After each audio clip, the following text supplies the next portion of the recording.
नमस्कार दोस्तों, स्वागत है आप सभी का जैसा हो ऑनलाइन क्लासेस पर। दोस्तों आज की क्लास में हम छत्तीसगढ़ में विद्युत क्षेत्र से संबंधित बहुत सारे इंपॉर्टेंट वस्तुनिष्ठ प्रश्न देखने वाले हैं जो एग्जाम में पूछे जा सकते हैं। तो आज का वीडियो आप बहुत ही ध्यान से देखिएगा। अगर आप किसी भी एग्जाम की तैयारी कर रहे हैं तो विद्युत क्षेत्र से संबंधित अगर क्वेश्चन पूछा जाएगा तो 100% मैं गारंटी देता हूँ आपसे बिल्कुल बनेगा।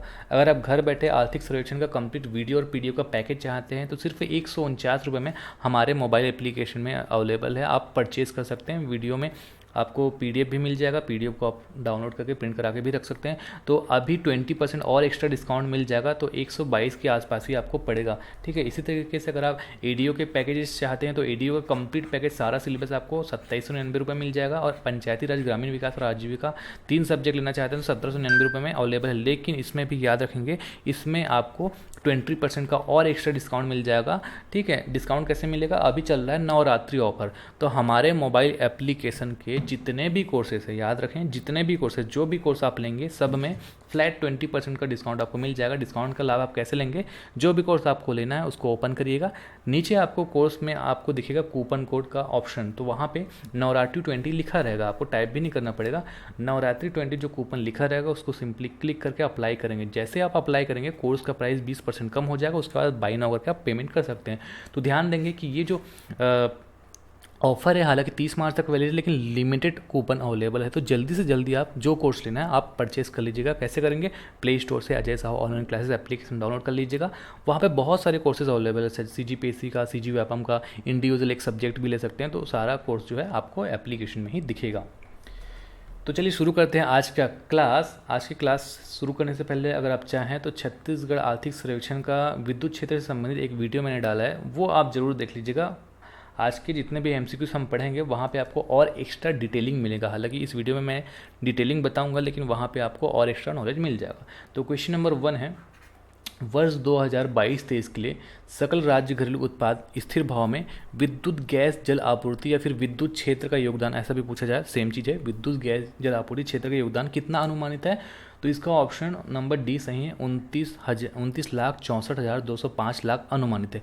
लेकिन ज़्यादातर प्रतिशत में पूछा जाता है। सेम क्वेश्चन ये है कि वर्ष 2022-23 के लिए सकल राज्य घरेलू उत्पाद में विद्युत क्षेत्र का जो प्रतिशत हिस्सा अनुमानित है जीडीपी में, वो कितना है, 10.87%। इसमें स्क्रीनशॉट मैंने अटैच किया है ऑफिशियल इकोनॉमिक्स पीडीएफ का, जहाँ पे आप देख सकते हैं कि 2022-23 के लिए योगदान अनुमानित है आपका 29,64,205 लाख और प्रतिशत हिस्सा 10.87%। तो प्रतिशत हिस्सा एटलीस्ट आप ध्यान में रखिएगा कितना है, 10.87%। फिर अगला क्वेश्चन है, छत्तीसगढ़ राज्य के गठन के समय राज्य की कुल विद्युत उत्पादन क्षमता, ये क्या पूछा जा रहा है, विद्युत उत्पादन क्षमता कितनी थी। तो राज्य गठन मतलब सन 2000 में राज्य की जो विद्युत उत्पादन क्षमता थी वो 1360 मेगावाट। तो ऑप्शन बी इसका सही जवाब होगा। फिर अगला क्वेश्चन है, वर्तमान में छत्तीसगढ़ राज्य की विद्युत उत्पादन क्षमता कितनी है। तो वर्तमान में अगर हम बात करें तो छत्तीसगढ़ राज्य की विद्युत उत्पादन क्षमता है 2984.70 मेगावाट। ये राज्य गठन के समय था और ये वर्तमान में विद्युत उत्पादन क्षमता। राज्य गठन से लेकर अब तक राज्य की विद्युत उत्पादन क्षमता में कितने % की वृद्धि देखी गई है। तो विद्युत उत्पादन क्षमता 2000 में, सन 2000 में था 1360 मेगावाट और अभी वर्तमान में 2023 में ये कितना है आपका 2984.70 मेगावाट। तो 2000 से लेकर अब तक कितना % का ग्रोथ देखा गया, ये क्वेश्चन पूछा जा रहा है। तो इसका जो सही जवाब है वो है 119%। ऑप्शन ए इसका सही जवाब होगा। अगला क्वेश्चन है, किस ताप विद्युत गृह के सभी इकाइयों के डीकमीशनिंग करने के पश्चात राज्य की विद्युत उत्पादन क्षमता जो 2470 मेगावाट थी, इससे घटकर 2984.70 मेगावाट होगी। ये क्वेश्चन भी इंपॉर्टेंट हो सकता है। डीकमीशनिंग का मतलब होता है बंद करना। तो याद रखेंगे कोरबा पूर्व, दिशा भी याद रखेंगे आप, कोरबा पूर्व ताप विद्युत गृह क्रमांक 3, दिशा इसलिए याद रखेंगे क्योंकि कोरबा पश्चिम भी है। कोरबा पूर्व ताप विद्युत गृह क्रमांक 3, इसको बंद कर दिया गया। इसका जो क्षमता था 240 मेगावाट था।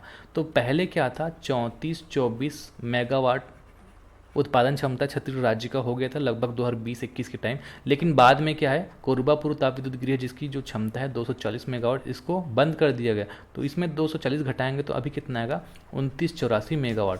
तो 2984 मेगावाट वर्तमान में राज्य की कुल विद्युत उत्पादन क्षमता है। यहाँ पे और डिटेल में आपको बता देता हूँ, जैसे कि छत्तीसगढ़ राज्य गठन के समय विद्युत उत्पादन क्षमता 1360 मेगावाट थी, जो कि 21 वर्ष में बढ़कर 3424 मेगावाट हो गई थी। लेकिन कोरबा पूर्व ताप विद्युत गृह का सभी इकाइयों, 2 इकाइयाँ था, 120 का 240 का, इसको डीकमीशनिंग मतलब बंद कर दिया गया, मतलब 240 माइनस कर दो आप, तो अब कितना हो गया 2984.70। तो 2000 सन में था, वर्ष 2000 में 1360, अब 2023 में ये बच गया 2984.70। तो जो ग्रोथ है वो 119%। ये जो तीनों पॉइंट है बहुत ही इंपॉर्टेंट है, याद रखिएगा। अब आगे बढ़ते हैं, अगला क्वेश्चन है, राज्य में वर्ष 21-22 में कुल विद्युत उत्पादन कितना हुआ। तो कुल विद्युत उत्पादन 2021-22 के डेटा के हिसाब से याद रखेंगे 17,953 मिलियन यूनिट है ना। विद्युत उत्पादन को मिलियन यूनिट में नापा जाता है, और विद्युत उत्पादन तो मिलियन यूनिट में यहाँ पे देख लिया 17,953। और विद्युत खपत अगर पूछा जाए तो विद्युत खपत हुआ है 25,161 मिलियन यूनिट। यहाँ पे हम देख रहे हैं डिटेल 2021-22 का डेटा यहाँ पे बताया गया इकोनॉमिक सर्वे में। तो उत्पादन कितना हुआ 17,953 मिलियन यूनिट, और खपत कितना हुआ 25,161 मिलियन यूनिट। खपत ज़्यादा हुआ है, ठीक है। तो उत्पादन क्षमता और उत्पादन में आप कंफ्यूज नहीं होंगे। उत्पादन क्षमता राज्य का है 2984.70 मेगावाट, यूनिट भी आप रखेंगे मेगावाट में उत्पादन क्षमता है, और उत्पादन हुआ 2021-22 में 17,953 मिलियन यूनिट। अब यहाँ पे एक चीज़ और आपको देखने को मिलेगा, यहाँ पे जो विद्युत उत्पादन जैसे कि हुआ है कुल 17,953 मिलियन यूनिट। तो विद्युत उत्पादन अलग अलग तरीक़ों से किया जाता है, जैसे थर्मल प्लांट मतलब ताप विद्युत, और आपका जल विद्युत उत्पादन भी किया जाता है। तो अलग अलग कैटेगरी वाइज देखा जाए तो तापीय से सबसे ज़्यादा 17,515 मिलियन यूनिट हुआ है, और जो पीएलएफ होता है 70.40% है। पीएलएफ भी आप याद रख लेना, पीएलएफ इसका मतलब होता है पावर लोड फैक्टर। किसी भी थर्मल पावर प्लांट की जो कैपेसिटी होता है उत्पादन करने का, और जितना वो उत्पादन करता है उसके बीच का रेशियो होता है। तो छत्तीसगढ़ में औसत पीएलएफ कितना है ऐसा पूछा जाए तो 70.40%। आगे क्वेश्चन में भी मैं आपको डिटेल बता दूंगा। अगला क्वेश्चन है, वर्तमान में राज्य में कुल ताप विद्युत क्षमता कितनी है। देखिए हमने पढ़ा था टोटल क्षमता है 2984.70, लेकिन हम यहाँ पे बात कर रहे हैं ताप विद्युत, इसलिए क्वेश्चन आप ध्यान से पढ़िएगा, नहीं तो गलत करेंगे, है ना। अब यहाँ पे आंसर आप ये मत ले लीजिएगा कि 2984 मेगावाट है ना। क्वेश्चन ध्यान से पढ़ना, ये क्या पूछा है, ताप विद्युत क्षमता पूछा है। तो ताप विद्युत क्षमता है आपका 2840 मेगावाट, और जल विद्युत क्षमता है मात्र 138.70 मेगावाट। यहाँ पे आप देख सकते हैं ताप विद्युत क्षमता है आपका छत्तीसगढ़ राज्य में केंद्रीय विद्युत प्राधिकरण एवं छत्तीसगढ़ राज्य विद्युत उत्पादन कंपनी के सूचना के अनुसार ये जो कुल स्थापित क्षमता मैं आपको बता रहा हूँ, ताप विद्युत क्षमता है 2840 मेगावाट, जिसमें जल विद्युत क्षमता है 138.70 मेगावाट, और अन्य तरीके से जो बिजली बनाया जाता है वो है 6 मेगावाट। अब इस सबको जब आप टोटल कर देंगे, है ना, सबको जब आप टोटल कर देंगे तब कुल विद्युत उत्पादन क्षमता छत्तीसगढ़ राज्य का निकलता है 2984.70 मेगावाट। फिर अगला प्रश्न है, निम्न में से किस ताप विद्युत गृह की विद्युत उत्पादन क्षमता सबसे अधिक है। देखिए ये सारे छत्तीसगढ़ के ताप विद्युत गृह है, मतलब थर्मल पावर प्लांट है जहाँ से बिजली बनाया जाता है। तो आपको ये बताना है कि इन चारों में से सबसे ज़्यादा बिजली उत्पादन करने की जो क्षमता है कौन से ताप विद्युत गृह में है। तो आपका इसका जो सही जवाब रहेगा अटल बिहारी वाजपेयी ताप विद्युत गृह मड़वा जांजगीर चांपा, ठीक है। तो अटल बिहारी वाजपेयी नाम याद रख लेना, अटल बिहारी वाजपेयी ताप विद्युत गृह मड़वा जांजगीर चांपा, इसमें 1000 मेगावाट बिजली उत्पादन करने की क्षमता है। फिर अगला है, निम्न में से किस जल विद्युत गृह की विद्युत उत्पादन क्षमता सबसे अधिक है। अब ये जो सारे हैं वो जल विद्युत गृह है, आपको ये बताना है कि इन सब में सबसे ज़्यादा विद्युत उत्पादन क्षमता किसकी है ना। तो विद्युत उत्पादन सबसे ज़्यादा क्षमता है मिनी माता हसदेव बांगो जल विद्युत गृह का 120 मेगावाट इसकी क्षमता है। तो यहाँ पे उसका मैं डिटेलिंग बता रहा हूँ। जैसे ताप विद्युत गृह 4 हैं आपका, डॉक्टर श्यामा प्रसाद मुखर्जी ताप विद्युत गृह, हसदेव ताप विद्युत गृह, कोरबा पश्चिम विद्युत विस्तार संयंत्र, और अटल बिहारी वाजपेयी ताप विद्युत गृह। तो ये जो तीनों है, 4 में से तीनों कोरबा में है। अब ये जो चौथा है वो जांजगीर चांपा में, इसी का जो है सबसे ज़्यादा है ना, 1000 मेगावाट है, यहाँ पे मल्टीप्लाई 2 लिखा है, तो ये क्या है, इकाइयाँ हैं। जैसे 500 मेगावाट की 2 इकाइयाँ हैं यहाँ पे स्थापित, और कुल इसका जो क्षमता है वो है 1000 मेगावाट। और ये नवीनतम भी है, अटल बिहारी वाजपेयी ताप विद्युत गृह नवीनतम भी है, 2016 में ये बनाया गया। इसलिए आपको अच्छे से याद रखना है इसका जो भी डेटा है, ठीक। 1000 मेगावाट उत्पादन क्षमता है, 2016 से संचालित है, और 2 इकाइयाँ ही इसमें 500 मेगावाट का। इसी तरीके से अगर हम देखेंगे तो जल विद्युत गृह के भी आपको इतने सारे दिखेंगे, जिसमें सबका डिटेलिंग आपको यहाँ पे लिखा हुआ मिलेगा। आपको क्या याद रखना, सबसे ज़्यादा यहाँ पे 120 मेगावाट मिनी माता हसदेव बांगो जल विद्युत गृह का है, जो कि 1994-95 से संचालित है। और अन्य में 6 मेगावाट कहाँ पे आपको याद रखना है, भोरम देव सह उत्पादक कबीरधाम। भोरम देव में जैसे जो सहकारी शक्कर कारखाना है, वहाँ पे गन्ने के छिलके से 6 मेगावाट का बिजली का उत्पादन किया जाता है। इस तरीके से इतना ताप हो गया, इतना जली हो गया और इतना अन्य हो गया। इन तीनों को जोड़ेंगे तो ओवरऑल टोटल छत्तीसगढ़ राज्य का कुल उत्पादन क्षमता निकलता है 2984.70 मेगावाट। फिर अगला प्रश्न हम देखते हैं।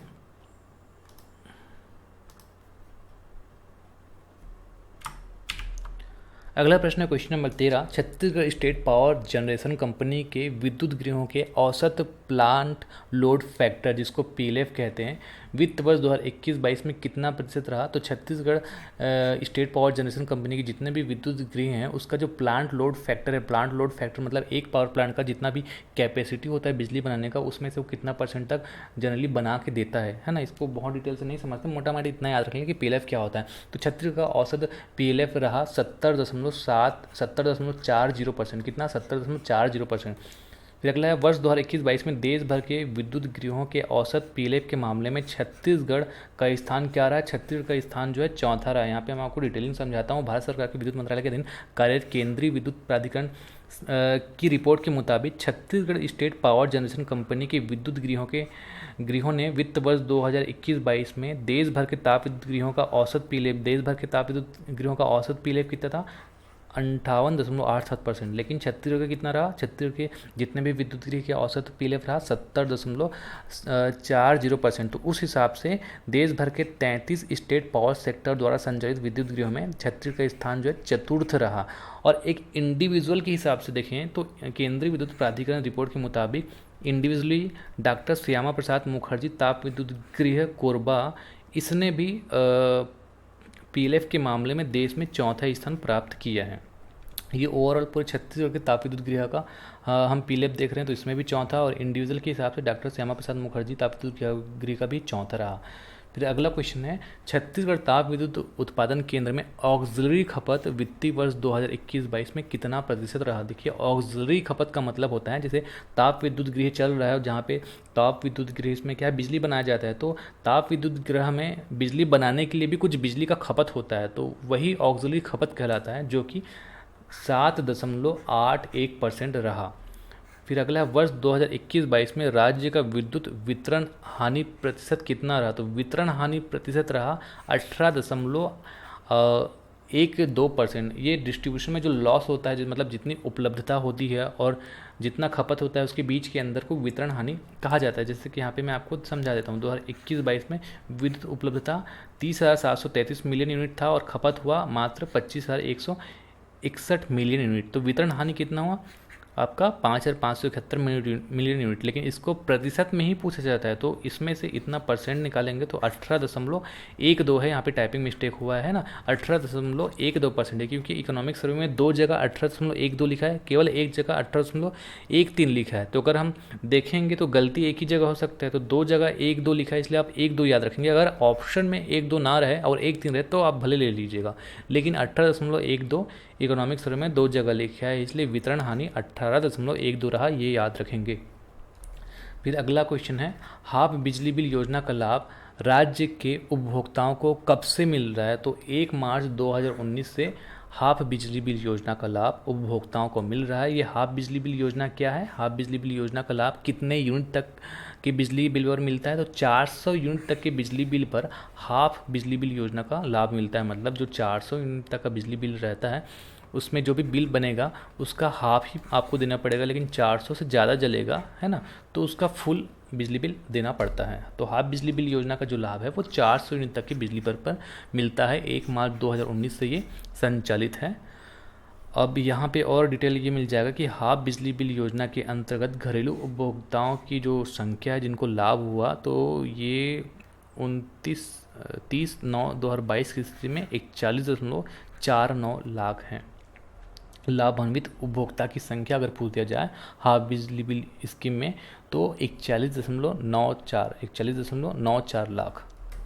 फिर अगला है कृषक जीवन ज्योति योजना कब से लागू है। कृषक जीवन ज्योति योजना 2 अक्टूबर 2009 से लागू है। कृषक जीवन ज्योति योजना के अंतर्गत 3 से 5 अश्व शक्ति के कृषि पंप के बिजली बिल में कितने यूनिट प्रति वर्ष की छूट दी जाती है। तो इसका जो सही जवाब होगा वो 7500 यूनिट प्रति वर्ष। देखिए इस योजना के अंतर्गत क्या किया जाता है, अगर 3 HP का पंप है ना, तो उसमें आपका 6000 प्रति वर्ष यूनिट के हिसाब से छूट दिया जाता है। और 3 से ज़्यादा है, 3 से 5 HP के बीच, तो 7500 यूनिट प्रति वर्ष छूट दिया जाता है। इसका और डिटेल बता देता हूँ मैं। कृषक जीवन ज्योति योजना 2 अक्टूबर 2009 से चालू हुआ। योजना के क्या क्या लाभ हैं? 3 HP के पंप पर 6000 यूनिट प्रति वर्ष बिजली के बिल में छूट, और 3 से 5 HP पर 7500 यूनिट प्रति वर्ष बिजली के बिल में छूट। अब इसके अलावा फ्लैट दर की भी विकल्प जो है उपलब्ध कराया जाता है। फ्लैट दर मतलब जितना बिजली बिल आप उपयोग करना है करो,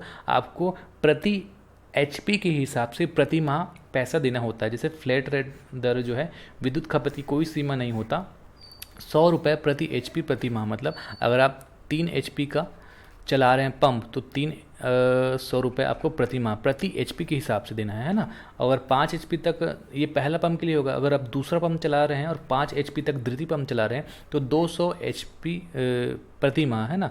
तो यहाँ पे आपको याद रखना है। और 5 HP का तृतीय या फिर इससे अधिक का कोई भी पंप चलाते हैं तो फ्लैट रेट ये होगा कि आपका 300 रुपये प्रति HP प्रति माह। ठीक है, तो पहला पंप के लिए 100 रुपये, दूसरा पंप के लिए 200 रुपये, और तीसरा पंप के लिए 300 रुपये। इस तरीके से आप याद रख लेंगे।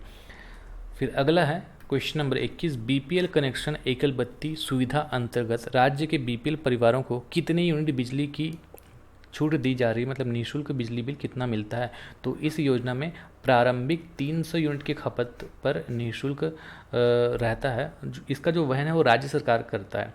राज्य में वर्तमान में कुल BPL कनेक्शन की संख्या कितनी है? वर्तमान में 16.82 लाख BPL कनेक्शन, यहाँ पे देखेंगे 16.82 लाख BPL कनेक्शन हैं।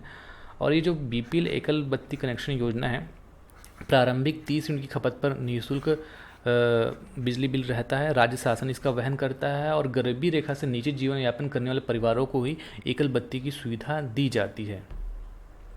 इसके अलावा इस योजना का विस्तार करते हुए अगस्त 2018 से कमजोर आय वर्ग को 100 रुपये मासिक की दर से फ्लैट रेट पर बिजली भी उपलब्ध कराई जा रही है इस योजना के अंतर्गत। आगे बढ़ते हैं। क्वेश्चन नंबर 23 है। राज्य में सबसे ज़्यादा विद्युत का विक्रय जो होता है या विद्युत का उपयोग होता है कौन से क्षेत्र में होता है, ऐसा पूछा जाए तो आपको याद रखना औद्योगिक क्षेत्र में सबसे ज़्यादा होता है उपयोग। यहाँ पे आप 2021-22 का रिपोर्ट देख सकते हैं, जहाँ पे आपका घरेलू, गैर घरेलू, औद्योगिक, कृषि और सार्वजनिक अलग अलग क्षेत्र है। तो यहाँ देखेंगे तो ये परसेंट वाइज दिखाया गया है कि कितना कितना उपयोग हो रहा है। तो सबसे ज़्यादा यहाँ देखेंगे तो औद्योगिक क्षेत्र में 37.89% उपयोग दिख रहा है, मतलब विक्रय दिख रहा है ना। तो सबसे ज़्यादा विक्रय कहाँ पर हुआ? औद्योगिक क्षेत्र में। फिर अगला है मुख्यमंत्री सुगम सड़क योजना का मुख्य उद्देश्य क्या है। इस योजना का मुख्य उद्देश्य क्या है? समस्त महत्वपूर्ण सार्वजनिक शासकीय भवनों एवं सार्वजनिक स्कूलों को 12मासी सड़कों से जोड़ना। जैसे सरकारी स्कूल है, सरकारी कोई ऑफिस है, भवन है, और वहाँ की सड़कें अच्छी नहीं हैं, तो वहाँ की सड़कों को 12मासी सड़कों से जोड़ना मुख्यमंत्री सुगम सड़क योजना का मुख्य उद्देश्य है। और वित्तीय वर्ष 2021-22 में मुख्यमंत्री सुगम सड़क योजना के अंतर्गत कुल 3371 मार्गों में से 1302 कार्य पूर्ण किए गए। आगे बढ़ते हैं। छत्तीसगढ़ में कुल कितने राष्ट्रीय राजमार्ग हैं? तो राष्ट्रीय राजमार्ग मतलब नेशनल हाईवे होता है। तो छत्तीसगढ़ में कुल नेशनल हाईवे की संख्या 20 है। और अगर आपको स्टेट हाईवे पूछा जाए छत्तीसगढ़ में कितने स्टेट हाईवे मतलब राजकीय मार्ग है, तो राजकीय मार्ग ज़्यादा है, कितना? 27।